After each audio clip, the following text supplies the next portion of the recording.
Kelangkaan minyak goreng di tangan konsumen masih saja terjadi.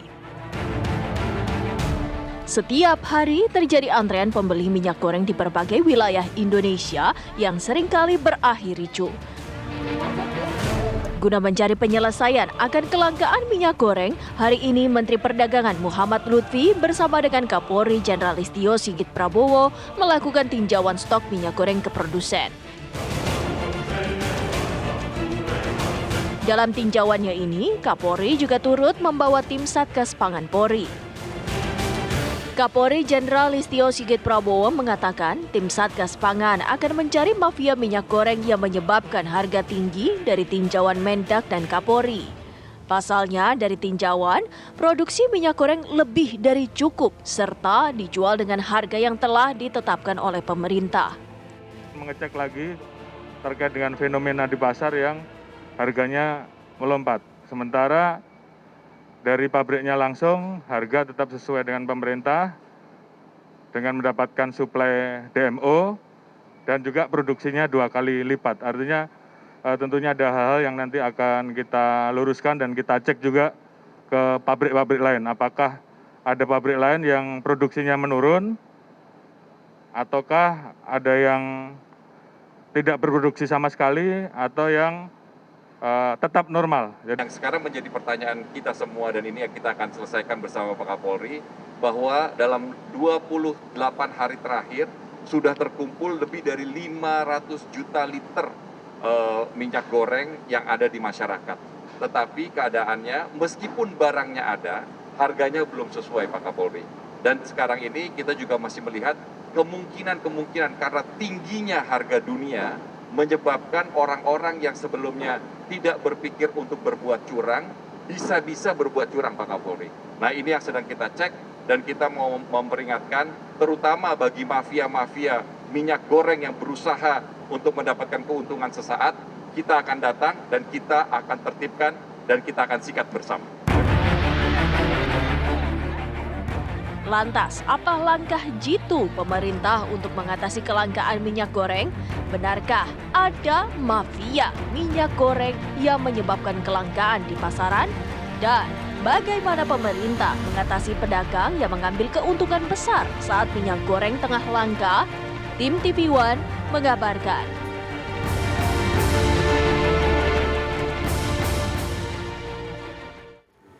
Ya, harapannya ketika Kapolri bahkan juga Mendak sudah turun tangan langsung untuk sikat mafia minyak goreng, dalam waktu dekat ini harusnya sudah ada nama siapa sih mafia minyak goreng yang mempermainkan stok bahkan harga minyak goreng hingga saat ini. Untuk mendapatkan minyak goreng masyarakat harus rela antri berjam-jam berdesak-desakan bahkan menimbulkan korban pemirsa.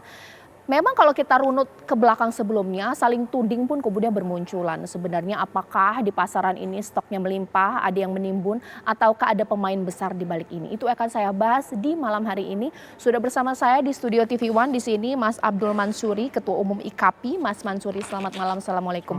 Ya. Nah, mewakili pihak kepolisian saat ini saya sudah tersambung dengan Ketua Satgas Pangan Polri, Brigjen Pol Helmi Santika. Selamat malam. Irjen Pol, mohon maaf, maksud saya Irjen Pol Helmi Santika. Pak Helmi Santika, selamat malam. Selamat malam, Mbak. Selamat malam, Pak. Pak, boleh dijelaskan, Pak, saat ini ketika Kapolri bersama dengan Mendak ini sudah bersama-sama ingin memberantas mafia minyak goreng, sudah sejauh mana ini Pak penelusuran dan proses penelusuran ini bermula dari mana dulu ini? Ya, terima kasih. Jadi perlu saya sampaikan di sini bahwa untuk bisa mengungkap ini semua kita harus merunut dari hulu sampai hilir, kurang lebih seperti itu. Nah kemudian persoalannya ini kan ada dugaan terjadinya kelangkaan minyak goreng yang mengakibatkan harga tinggi. Nah ini harus bisa diurai apa yang jadi faktor-faktor penyebabnya. Apakah stoknya memang kurang, suplainya kurang, atau mungkin ada pihak-pihak yang secara ingin menguntungkan diri sendiri, menahan ya untuk mendapatkan keuntungan. Kalau kita mengacu kepada atau kami mengacu kepada data yang di-share dari kementerian terkait dengan stok ketersediaan minyak goreng itu sendiri, sebetulnya kalau dilihat dari produksi kelapa sawit nasional itu jumlahnya sekitar 47 juta ton. Kemudian untuk domestik ini ada 18 juta ton. Nah, dari 18 juta ton ini dialokasikan untuk tiga.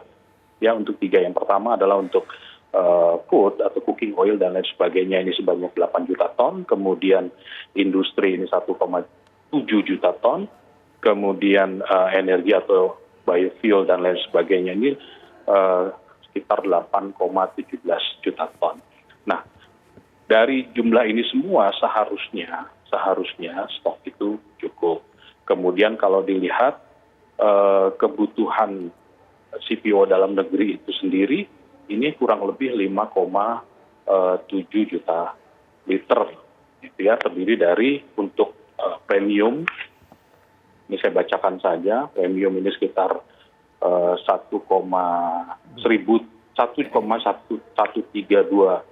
juta ton, kemudian kemasan sederhana 400 ribu ton, rumah tangga atau curah 2.125 ton. Sedangkan untuk industri ada 1.619.200 ton. Jadi kalau melihat dari data, dari angka yang ada, seharusnya cukup. Tapi fenomena ini menjadi menarik untuk bisa kami pecahkan bersama-sama. Tentunya langkah-langkah koordinasi Polri dalam hal ini Satgas Pangan bersama kementerian atau stakeholder terkait dengan Kementerian Perdagangan, Perindustrian, bahkan dengan asosiasi kami sudah pernah duduk bersama-sama untuk mencari apa sih yang menjadi faktor penyebabnya. Kemudian kalau misalkan ada dugaan mafia atau mungkin pelaku dan lain sebagainya, dalam konteks pengawasan ini sendiri kami sudah melakukan pengawasan atau mungkin menemukan ada sekitar 10 temuan. Tapi 10 temuan ini variatif, mulai dari tingkat produsen, distributor, pedagang kecil sampai dengan konsumen akhir. Ya, variatif. Nah, untuk bisa menemukan tadi apakah ada mafia dan lain sebagainya, harus ditemukan petunjuk-petunjuk lain yang bisa atau saling berhubungan yang menunjukkan bahwa mereka bersepakat memainkan harga. Sejauh ini belum ada, ya. Okay. Di tingkat produsen tadi temuannya ada satu, di Sulawesi Selatan, ini mengalihkan minyak goreng curah yang seharusnya untuk rumah tangga atau konsumsi di pasar, tetapi sebagian dialihkan ke industri. Ini saat ini sudah dalam proses pendalaman dari teman-teman Satgasda Sulawesi Selatan. Sedangkan bagaimana terhadap stok yang lainnya, sisanya kita bersama-sama dengan stakeholder yang ada, kita dorong untuk bisa dilepas ke masyarakat sehingga ketersediaan minyak goreng itu ada.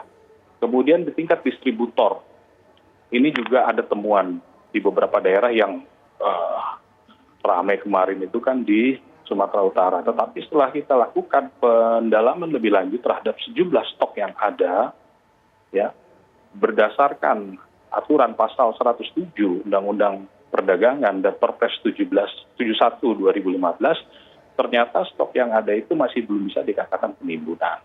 Namun, ya, dengan pendekatan kami dengan semua stakeholder yang ada, kita upayakan, kita dorong untuk bisa membanjiri pasar supaya jangan sampai tindakan kepolisian ini justru menimbulkan kelangkaan. Kurang lebih gitu, Mbak. Oke, baik, ditahan dulu Pak Helmi Santika. Mungkin sekarang saya ke Mas Mansuri. Mas Mansuri, sempat ada sebelum akhirnya pemerintah turun tangan, ada anggapan bahwa sebenarnya stok di pasaran ini untuk minyak goreng ini ada gitu ya.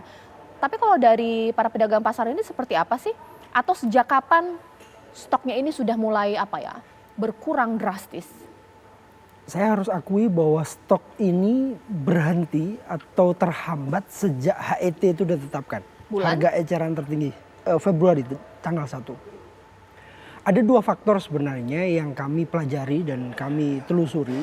Ada dua faktor. Pertama adalah apakah benar produksinya ada.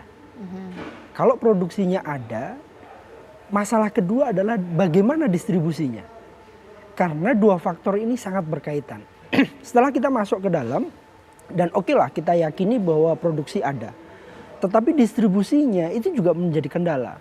Mbak Caca, distribusi yang terjadi berpuluh-puluh tahun itu dari pabrik ke distributor, ke agen atau reseller, bahkan ada agen lagi baru masuk ke pasar.